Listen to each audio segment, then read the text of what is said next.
이런 유머가 있습니다. 어느 교회 담임 목사님이 신장이 망가지고 말았어요. 그래서 도저히 목회가 힘들어졌습니다. 그때 마침 그 목사님한테는 아주 절친한 친구 목사님이 있었는데, 그 친구 목사님이 마침 안식년 휴가 중이었거든요. 시간이 되어서 자기 교회 설교자로 초청을 했습니다. 그래서 그 친구 목사님이 주일날 설교를 시작하게 되었는데, 서두에 그런 말씀을 했어요. 여러분이 잘 아시다시피 여러분의 담임 목사님은 신장이 망가져 가지고 이식 수술을 받지 못하면은 목숨을 잃게 되는 그런 위기를 맞이했습니다. 제가 그냥 한 번쯤 말씀을 드려보는 건데, 혹시 여러분 중에 목사님을 위해서 신장을 기증해 주실 분이 계신가요? 이렇게 물었다고 합니다. 그러니까 서로 얼굴을 쳐다보며 웅성웅성거리더라는 거죠. 그때 다시 한번 얘기한 거예요. 혹시 지금 신장이 망가져서 지금 위험한 지경에 있는 목사님을 위해서 신장을 기증을 해주길 원하시는 분 있으면 손을 한번 들어주십시오. 그랬더니요, 여기저기서 상당수가 손을 들더라는 거예요. 목사님 신장을 이식받도록 그렇게 자기가 기증을 하겠다는 거죠. 그때 이 강사 목사님이 굉장히 감동을 받았대요. 그러면서 참 이 교회는 사랑이 많은 교회네요. 비록 목사님이 건강은 좋지 않지만 행복한 목사님이십니다. 자, 그러면은 목사님이 이식 수술을 받으면 딱 한 분만 있으면 되거든요. 이렇게 많은 분들이 필요 없고 한 분만 있으면 되는데, 이 한 분을 이 시간 선정을 했으면 좋겠습니다. 제 나름대로 좋은 방법을 생각을 해냈거든요. 목사님에게 신장 기증을 하기 원하시는 분들은 앞좌석에 다 나오세요. 그러니까 여기저기서 일어나가지고 앞좌석에 앉았습니다. 제가 오리트를 하나 준비했거든요. 그 오리트를 제가 앞에서 훅 불면은 오리틀이 날아가가지고 도착하는 그분이 바로 신장을 기증할 수 있는 기회를 드리도록 하겠습니다. 그래서 그렇게 하기로 했답니다. 그래서 앞에서 그냥 오리틀 하나 가져와가지고 훅 불었거든요.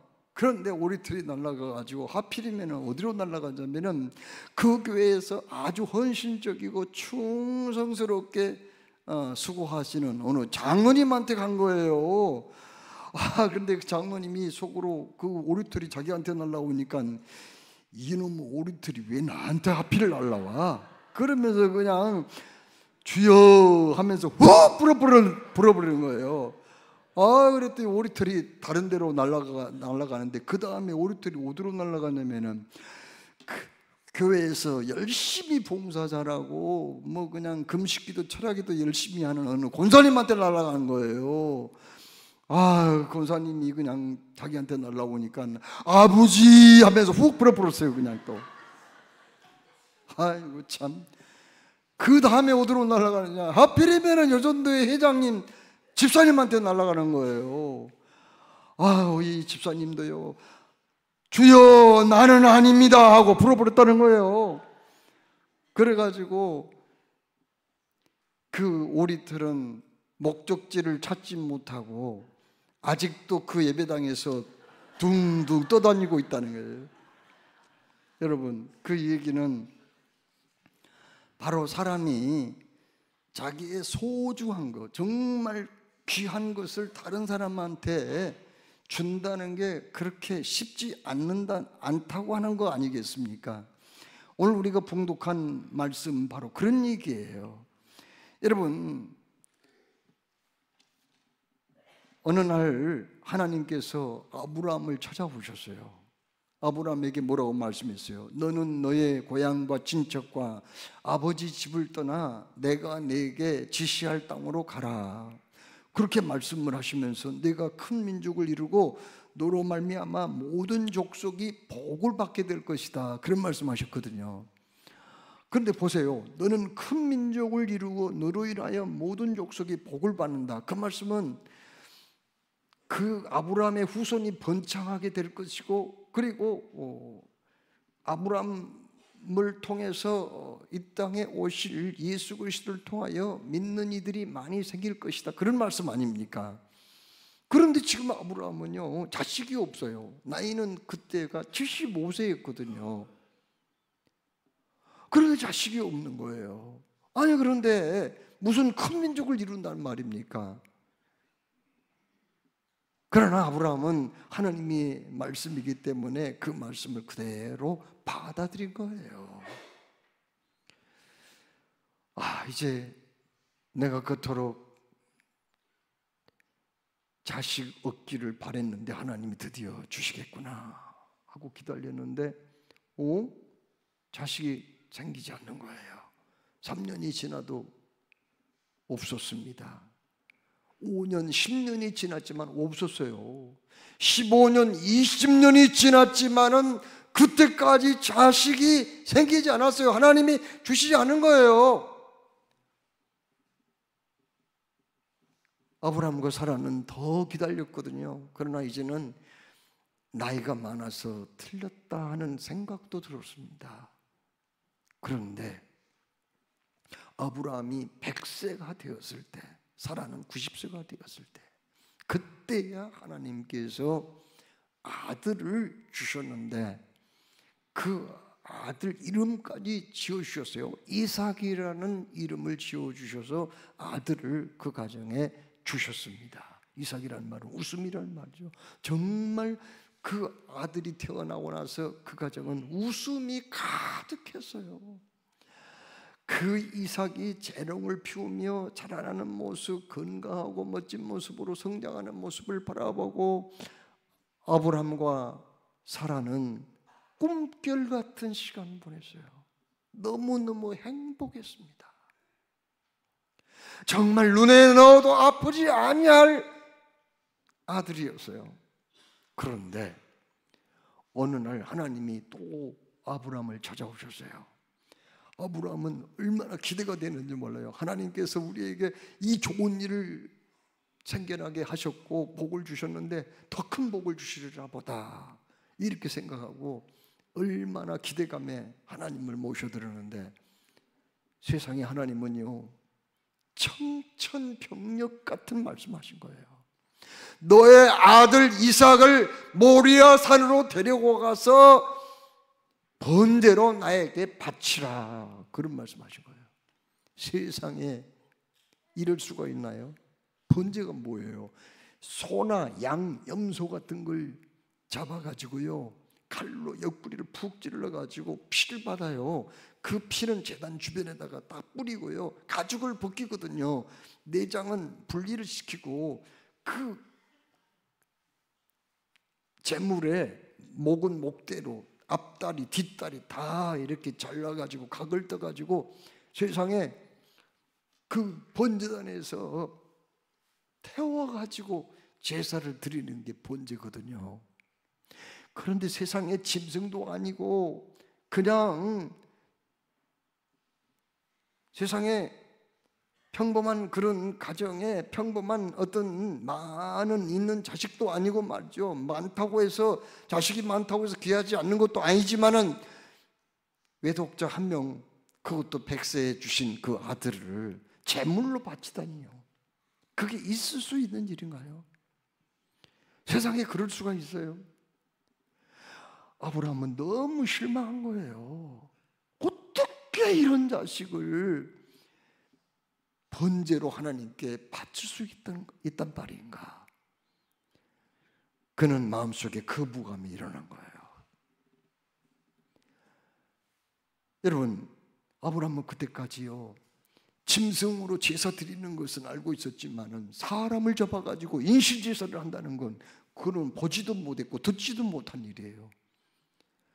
거기다가 그 아들을 죽여가지고 제사를 드렸다는 말을 주변의 사람들이 다 알게 되면은 저 하나님 믿더니 좀 미쳐버렸구나 아브라함. 아니 나이가 들어서 아마 망령을 당했는지 모르겠다. 이 정신이 온전한 사람이 아닐 거다. 이렇게 생각하지 않겠냐는 말이에요. 더더군 한번 생각해 보세요. 아브라함에게는 종들도 많이 있었거든요. 종들이 세상에 자기 아들, 멀쩡한 아들을 잡아가지고 불에 태워서 제사했다고 하면은 얼마나 두렵겠어요. 저 주인이 말이야, 이게 정신이 온전하지 못해가지고 자기 아들 먼저 제사하고 그 다음에는 우리 아들 내려오라고 하면 어떡하지? 그런 두려운 마음이 없겠어요? 그래가지고 한 명, 두 명 야밤 도주를 할 수 있는 가능성도 있어요. 그렇잖아요. 거기다가 그 아들을 제사로 바쳤다고 하면은 이제 그 하나님이 약속하신 거 있잖아요. 너로 하여금 큰 민족을 이루겠다고. 그 약속은 또 어디로 가는 거예요? 이제 나이가 더 많이 먹은 이 아브라함과 사라가 또다시 자식을 출산할 가능성은 희박하잖아요. 그런데 하나님의 약속은 또 어떻게 되는 거예요? 그거 무산된 거 아닙니까? 거기다가 지금 사라까지 그 말을 같이 들은 건 아니거든요. 자식을 낳아가지고 해산의 고통을 느끼고 나서 기른 어머니의 마음은 또 다를 수가 있거든요. 그런데 사라 아내의 동의도 얻지 못하고 그 자식을 갖다가 번제로 죽여서 바쳤다고 생각해 보세요. 그 아내가 가만히 있을까요? 가정이 파탄날 가능성이 있어요. 그렇지 않습니까? 또 그뿐만 아니라 이제 자식을 하나님께 바쳤다는 그 소문이 퍼지면은 사람들이 하나님에 대한 인식이 완전히 달라질 거예요. 아니 세상에 하나님은 좋으신 분으로 알고 있는데 어떻게 자기 자식을 죽여서 제물로 바치라고 하는 그런 하나님 믿지 말라고 말이에요. 요즘 뭐로 말하자면 전도끼리 막히지 않을까요? 그래서 이런 여러 이유 때문에 아브라함은 사실 자식을 번제로 바칠 수도 없고 또 번제 제물로 드려서도 안 되는 그런 상황을 맞이하게 된 거죠. 그는 정말 고민일이었어요. 3일 동안 제대로 잠도 못 자고요. 3일 동안 음식도 먹을 수가 없었습니다. 아니 물 한 모금이 넘어가지 않았어요. 너무너무 고통스러운 시간을 보냈습니다. 그러나 언제까지 시간만 보낼 수가 없는 거지요. 하나님이 명령하신 건데 자기가 하면 할 수 있다, 못하면 못한다. 그리고 그 다음에 하나님의 처분을 또 받아야 되잖아요. 그러면 아브라함이 어떤 결정을 했을까요? 결국은 아브라함은요 놀라운 결정을 합니다. 자식을 하나님께 바치기로 마음을 정했습니다. 왜 그랬을까요? 그건 다름이 아니라 하나님은 창조주이심을 그가 믿었기 때문입니다. 자기는 뭐예요? 피조물이죠. 그리고 그 이삭 그 자식은 누가 주신 거예요? 하나님이 주신 거죠. 그래서 하나님의 생명, 하나님의 소유라고 생각한 거예요. 그래서 하나님께 드리기로 마음을 정했던 거죠.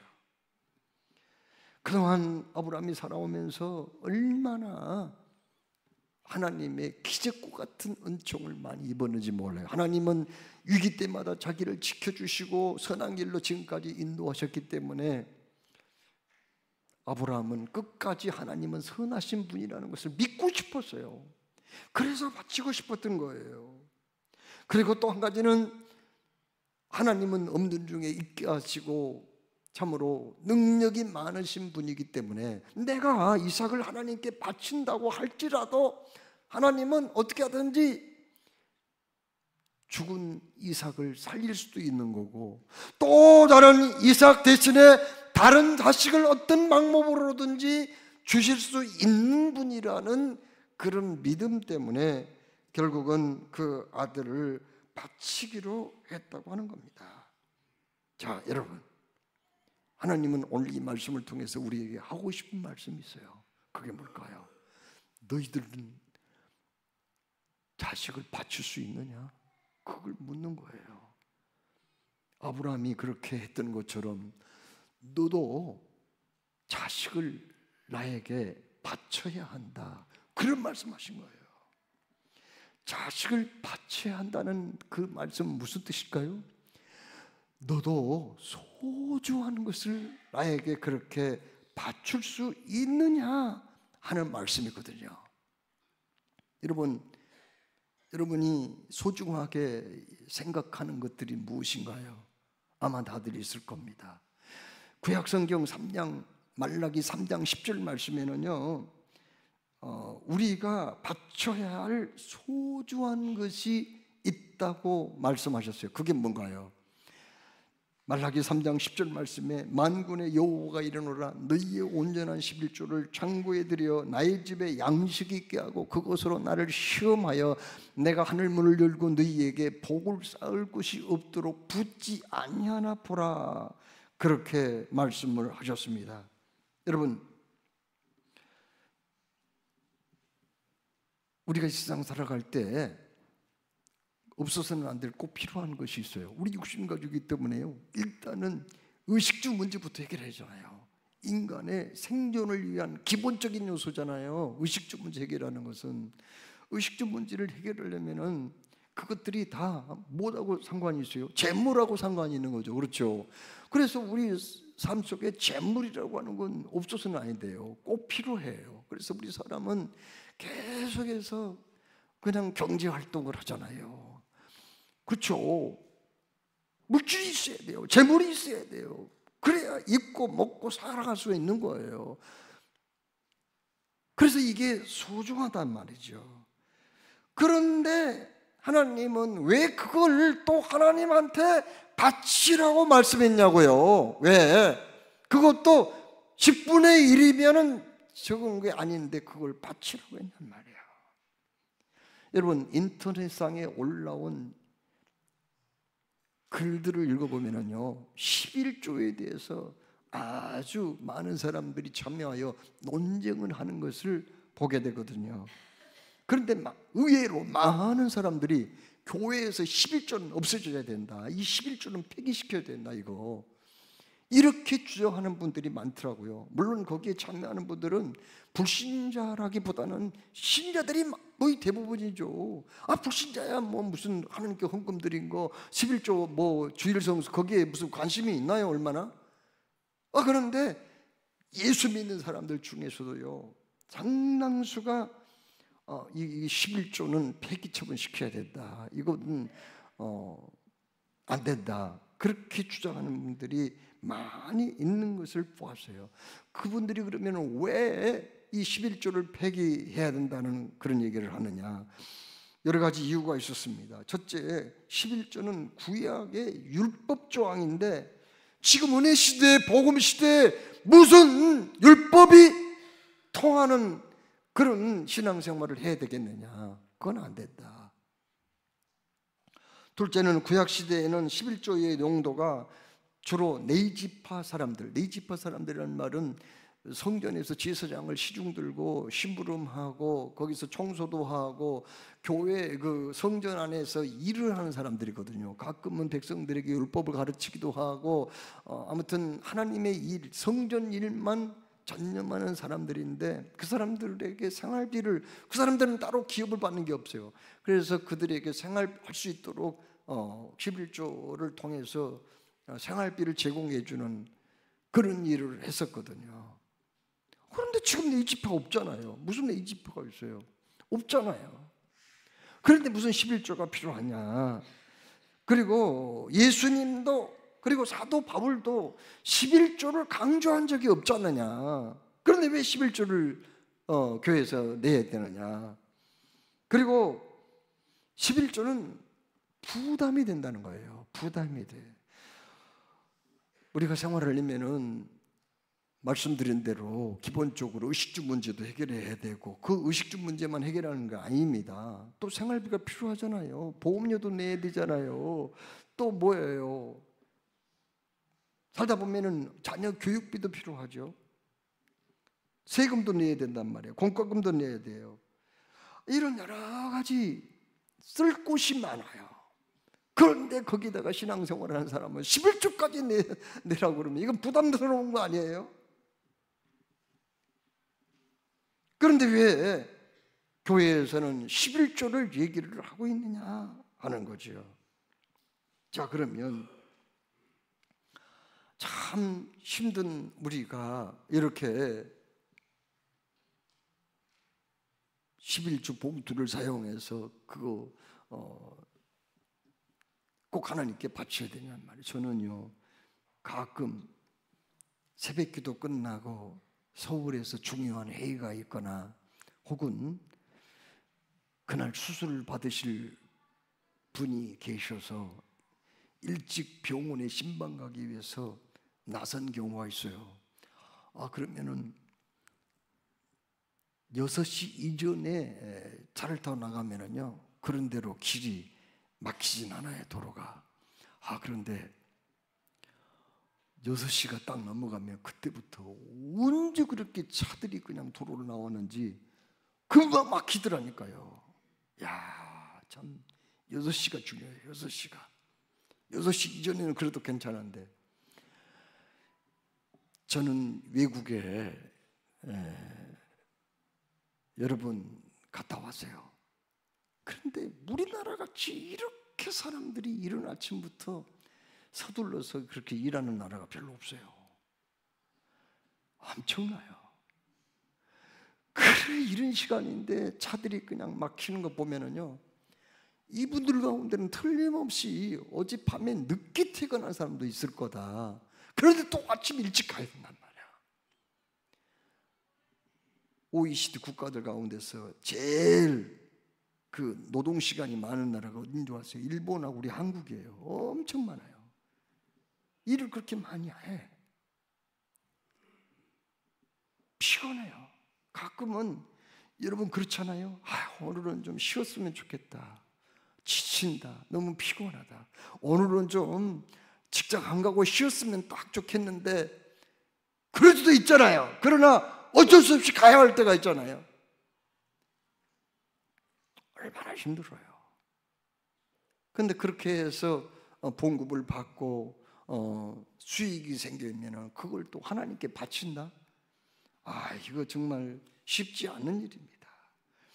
쉽지 않은 일이에요. 보통 맘 먹고 그렇게 할 수 있는 일이 아닙니다. 자, 그러면 11조를 폐기해야 된다, 이거 없애야 된다 주장하는 분들이 꽤 많은데, 그러면 11조는 정말 율법 조항일까? 없어져야 할 율법 조항이냔 말이에요. 율법이라는 게 뭐죠? 율법은 모세가 이스라엘 백성들을 해방시켜서 가나안 땅으로 갈 때 시내산에서 하나님께 십계명을 비롯해서 이스라엘 백성들이 꼭 지켜야 할 규례, 그리고 명령, 그리고 의무, 이런 것들을 명시해 놓은 게 율법이거든요.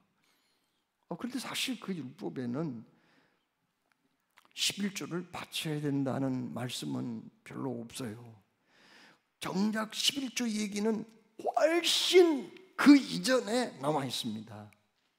11조 조항에는 그 율법 조항에는 11조에 대한 게 없고, 창세기 14장에 지극히 높으신 하나님의 제사장 멜기세덱에게 아브라함이 맨 먼저 11조를 바쳤다는 그 이야기부터 11조가 시작되는 거예요. 여러분, 아브라함의 조카가 누구죠? 노신데 그돌라오멜 비롯한 여러 그 왕들이 와가지고 쳐들어와가지고 전쟁에 승리해가지고 세상에 자기 그 아브라함의 조카 롯을 그 가족들을 포로로 끌고 갔어요. 아브라함이 그냥 있을 수 없잖아요. 자기 집에서 길리군 군사들 318명을 데리고 전쟁에 나가서 그냥 마음을 놓고 있는 적들을 쳐서 무찔러 가지고 거기 많은 전리품들을 빼앗아 와요. 그때 아브라함을 축복해 주기 위해서 떡과 포도주를 가지고 왔던 그 멜기세덱, 살렘 왕, 평화의 왕, 살렘 왕, 지키 높으신 하나님의 제사장 멜기세덱한테 아브라함이 11조의 예물을 바쳤거든요. 그러면 그 멜기세덱은 도대체 어떤 사람이에요? 그는 성경에 뭐라고 그러냐? 멜기세덱은요, 아비도 없고 오미도 없는 사람, 시작도 없고 끝도 없는 사람이에요. 이 사람은 누구를 상징하느냐? 바로 예수님을 상징하는 사람이거든요. 그래서 이 사람한테 아브라함이 11조를 바칩니다. 바로 거기서부터 11조가 시작된 거거든요. 그러니까 11조는 율법의 조항이 아니라 훨씬 그 이전부터 아브라함이 감사함으로 믿음으로 하나님께 바쳤던 예물이었다. 여러분, 예수님이 11조에 대해서 강조한 성경 구절이 있어요. 마태복음 23장 23절입니다. 화 있을 질저 외식하는 서기관들과 바리새인들이여, 너희가 박하와 회향과 근처에 11조는 들이되 율법에 더 중한 바 정의와 긍휼과 믿음은 버렸도다. 그러나 이것도 행하고 저것도 버리지 말아야 할지니라. 무슨 말씀입니까? 예수님이 하신 말씀은요, 정의와 긍휼과 믿음을 중요시하라 그 말이에요. 그러나 그 세 가지를 중요시함과 동시에 하나님께 이 11조의 예물을 드리는 것도 중요시하라. 이것도 행하고 저것도 버리지 마라. 정의와 긍휼과 믿음도 버리지 말고 율법도 결코 버려서는, 이 11조도 버려서는 아니 된다. 그런 말씀 아니에요. 초대교회 성도들은요,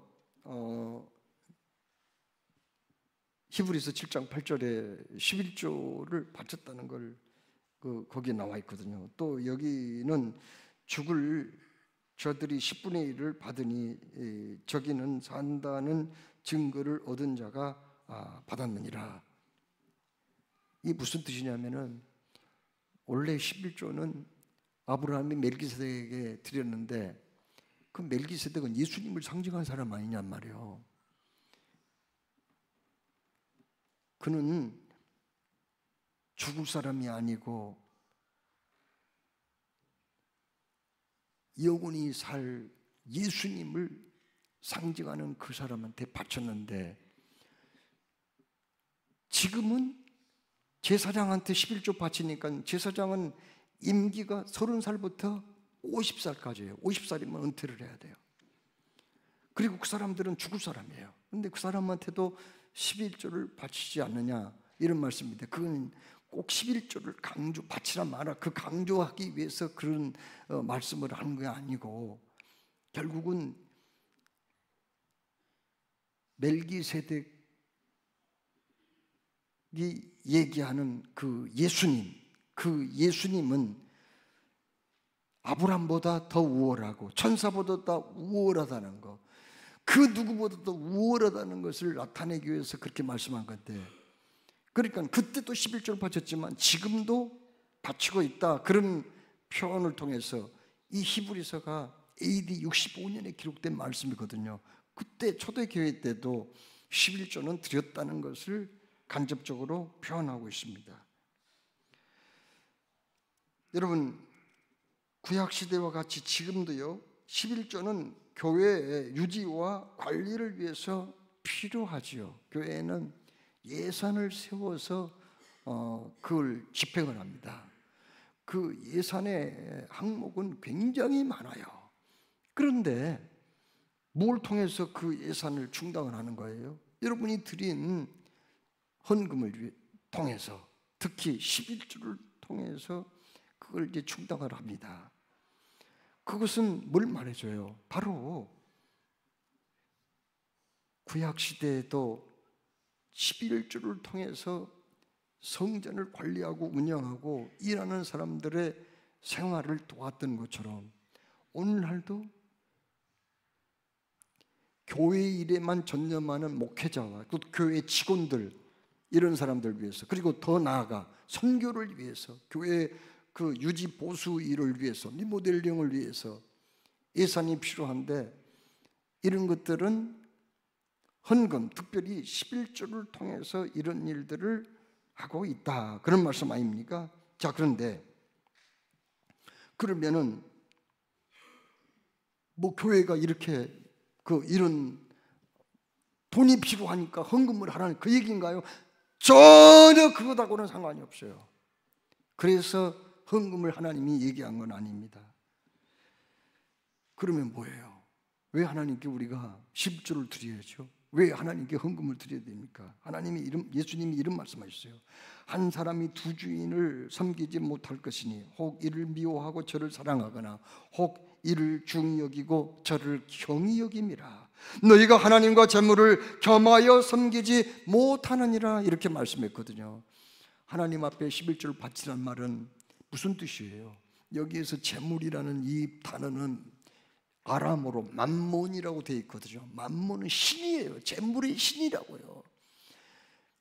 하나님께 우리가 11조를 드리고 예물을 바친다는 말은 무슨 뜻이냐면은 재물을 너희들이 신으로 믿지 말라는 거예요. 하나님밖에는 우리가 섬길 분은 없다, 그 말입니다. 그러니까 우리가 하나님 앞에 헌금 드리는 것은요, 물질을 우상으로 내가 숭배하지 않고, 물질을 신으로 숭배하지 않고 오직 하나님만을 섬깁니다. 하나님께 내가 드리는 것은 오직 하나님만이 나의 경배와 찬양을 받으실 분입니다. 그런 고백이거든요. 그런 고백이에요. 여러분, 그런데 많은 사람들은 이 재물의 신을 지금도 섬기고 있다는 거예요. 우리나라의 가장 많은 죄가 무슨 죄인 줄 아세요? 경제사범입니다. 경제사범. 그게 우리나라의 3분의 1을 차지합니다. 경제사범이요. 그냥 우리나라는 뭐 그냥 세계 1위가 좀 많아요. 불명예스러운 세계 1위. 출산율도 세계 1위고요. 자살률, 가계 부채 증가율도 세계 1위고요. 교통사고도 세계 1위고요. 거기다가 이 경제사범 있잖아요. 이것도 세계 1위예요. 작년에 경제사범 몇 건이었는 줄 아세요? 32만 건이었어요. 4년에 비해서 20%가 증가한 거예요. 왜 그렇게 이 돈 때문에, 물질 때문에 죄를 지어요? 그건 다름이 아니라 만몬 신을 섬기듯이 그들이 물질의 노예가 되어버렸기 때문에요. 물질의 종이 되어버렸기 때문에 그들이 그렇게 쉽게 죄를 짓고 사람을 죽이거나 또 피해를 입히는 일을 그렇게 하고 있는 거예요. 하나님께 우리가 예물을 바치는 것은 나는 물질의 노예가 아니에요. 나를 지배하시고 다스리실 분, 내게 영광을 받으실 분, 나의 경배를 받으실 분은 오직 하나님 한 분뿐입니다. 이런 신앙의 고백이 거기에 있는 거죠. 그렇습니다. 이것은 마치 아브라함이 아들 이삭을 드리는 그런 신앙과 같습니다. 11조를 드리는 것은 재물의 신인 맘몬신과 하나님을 겸하여 섬기지 않는다는 고백이죠. 내가 가진 모든 것은 하나님이 주인이시며 하나님이 나에게 주셨다는 신앙의 고백이 바로 이렇게 우리가 11조를 드리는 일이라는 것을 알아야 되겠습니다.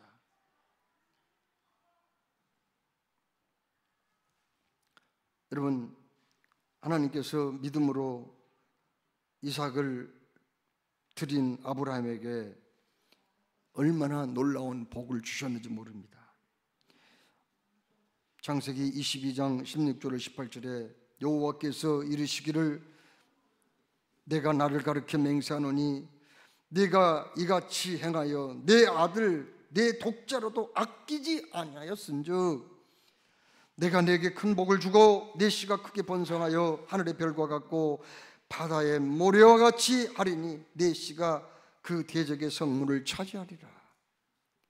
또 네 씨로 말미암아 천하 만민이 복을 받으리니 이는 네가 나의 말을 준행하였음이라. 무슨 말씀인가요? 너의 후손을 통해서 내가 예수를 이 땅에 보내게 될 것이고 그 예수를 통해서 수를 헤아릴 수 없이 많은 사람들이 구원을 받고 복을 받게 되리라. 그런 말씀이거든요. 그런 은혜와 복을 주셨습니다. 아브라함이 아들을 바친 후에 그의 혈통적인 후손인 이스라엘이요 얼마나 또 복을 많이 받았나요? 세계에서 가장 큰 상이 뭐예요? 노벨상이죠. 유태계 사람들이 노벨상의 30%를 받는다고 그러죠. 전 세계 학계, 경제계, 문화계, 정치계 가장 두각을 나타낸 사람들은 바로 유태계 사람들이라고 그럽니다. 하나님의 복을 그들이 받은 거죠. 11조가 축복의 계약서는 아니지만 하나님께서 11조를 통해 하나님을 사랑하는 마음, 주님을 존중히 여기는 마음을 받으시고 복을 주셨는데요. 말라기 3장에 그걸 말씀합니다. 어떤 복을 주신가요? 온전한 11조를 드리는 자들에게 10절 말씀에 내가 하늘문을 열고 너희에게 복을 쌓을 것이 없도록 붙지 아니하나 보라. 축복의 문을 열어주셔서 복을 부어주신다는 말씀 아닙니까? 11절에 내가 너희를 위하여 메뚜기를 금하여 너희 토지 소산을 먹어 없애지 못하게 할 것이며 너희 밭에 포도나무 열매가 기한 전에 떨어지지 않게 하리라. 너희의 수고가 하나도 헛되지 않게 해주겠다는 거죠. 또 12절에 너희 땅이 아름다워지고 짐으로 모든 이방인들이 너희를 복되다 하리라. 너 나라 참 복받은 나라다. 당신은 정말 복받은 나라, 복받은 사람이에요. 다른 사람들의 입으로 그런 말을 듣게 하리라. 17절에 나는 내가 정한 날에 그들을 나의 특별한 소유로 삼을 것이며 또 사람이 자기를 섬기는 아들을 아낀같이 내가 그들을 아끼리라고 그렇게 말씀하셨습니다. 하나님은 오늘 우리에게 아들을 바치라고 말씀하십니다. 그리고 이 하나님의 말씀에 순종하여 아브라함이 복을 받았는데 그 아브라함이 받았던 그 복이 저와 여러분의 복이 되시기를 주의 이름으로 축원합니다.